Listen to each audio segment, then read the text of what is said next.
Baik, sebelum kita memulai pelajaran, ada baiknya kita berdoa terlebih dahulu. Silahkan dipimpin doanya.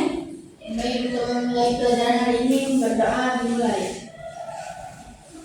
Doa selesai. Baik, sebelumnya Ibu mengambil absen terlebih dahulu untuk yang hadir pada hari ini. Agnes Rahmawati, Wilda Tulusna, Wahyuda, Feby. Baik, sebelumnya Ibu ucapkan terima kasih kepada kalian yang sudah hadir pada hari ini. Sekarang materi kita mengenai Undang-Undang Dasar Negara Republik Indonesia tahun 1945. Nah, ada yang tahu apa itu undang-undang?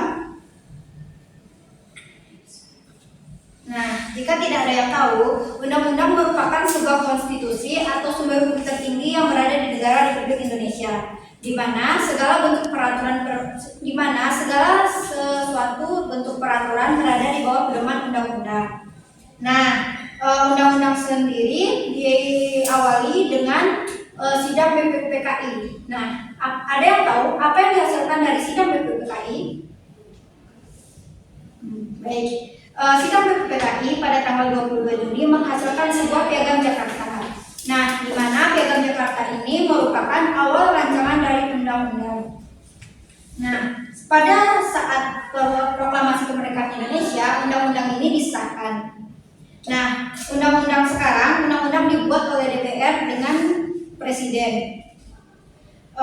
Sebelumnya, Ibu akan memberikan sebuah kasus, di mana kasus ini merupakan kasus pelanggaran terhadap undang-undang yang telah ditetapkan di Indonesia atau pelanggaran terhadap konstitusi. Nah, Ibu harap kalian menyimak kasus ini, karena setelah kasus ini, Ibu akan memberikan kalian tugas.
Baik, dari kasus tersebut, di situ merupakan contoh dari pelanggaran terhadap konstitusi, di mana pelanggaran ini baru terjadi beberapa bulan terakhir ini. Nah, ada yang tahu pelanggaran apa yang dilakukan oleh partai politik tersebut? Baik, pelanggaran yang dilakukan yaitu pelanggaran terhadap konstitusi ya, sesuai dengan materi kita tadi, di mana pelanggaran ini merupakan pelanggaran terhadap pasal 21 ayat 2, di mana pelaksanaan pemilu yaitu pemilu dilaksanakan 5 tahun sekali. Nah, sedangkan dari kasus tersebut dinyatakan bahwa penundaan pemilu, maka dari itu merupakan contoh pelanggaran terhadap konstitusi ya. Nah, baik, apakah ada yang ingin ditanyakan dari materi sekarang?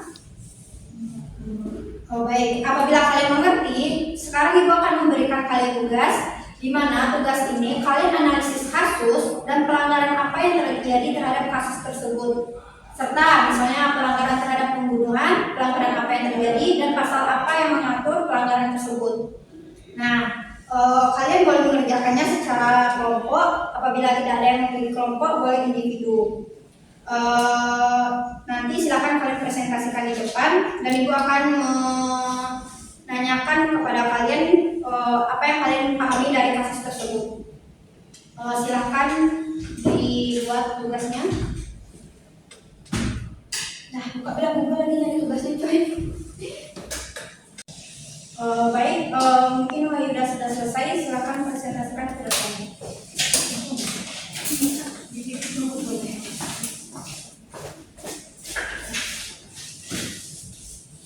Baik, di sini kami mencari kasus tentang HAM, yaitu kasus Munarman, mantan Sekcam FP di penjara atas tuduhan terorisme. Ada dugaan bahwa dia mengalami penyiksaan selama masa penahanannya. Kasus ini terdapat pada pasal KUHP pasal 351 penganiayaan dan Undang-Undang Nomor 39 Tahun 19 tentang Hak Asasi Manusia pasal 17 penyiksaan.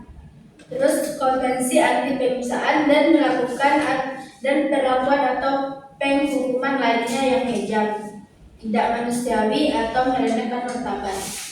Baik, terima kasih kepada Wahida dan Feby. Nanti Ibu koreksi ya. Yang lain, apakah sudah selesai? Ya, Bu. Oke, baik. Baik, melalui kasus yang Wahida sampaikan tadi, sepertinya Wahida sudah mengerti ya. Memang itu salah satu bentuk pelanggaran terhadap konstitusi. Nah, dari kasus tersebut, kita sebagai calon penerus bangsa ada baiknya kita menerapkan atau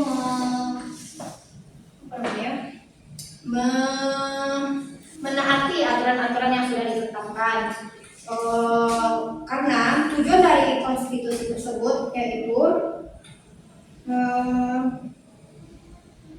mengatur kehidupan berbangsa dan bernegara. Yang kedua yaitu melindungi hak asasi manusia. Yang ketiga yaitu menjaga ketertiban dan stabilitas. Yang keempat yaitu sebagai pedoman pembangunan nasional.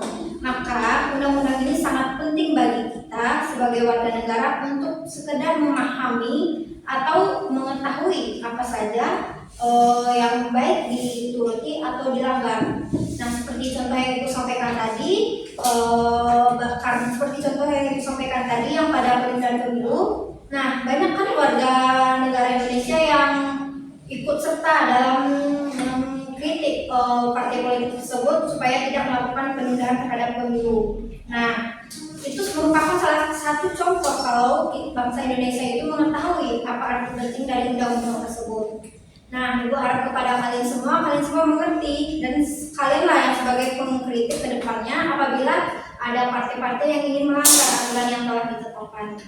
Nah, sekian materi dari Ibu. Untuk yang lain boleh dipelajari dan didalami lebih lanjut apa itu undang-undang dan apa yang perlu kalian ketahui mendalam lebih dari tujuan undang-undang tersebut. Karena kalian merupakan penerus bangsa dan kalian sendiri yang akan bisa menentukan kemana arah jalan bangsa Indonesia ini. Sekian materi dari saya. Minggu depan kita lanjutkan. Ibu akhiri. Assalamualaikum warahmatullahi wabarakatuh.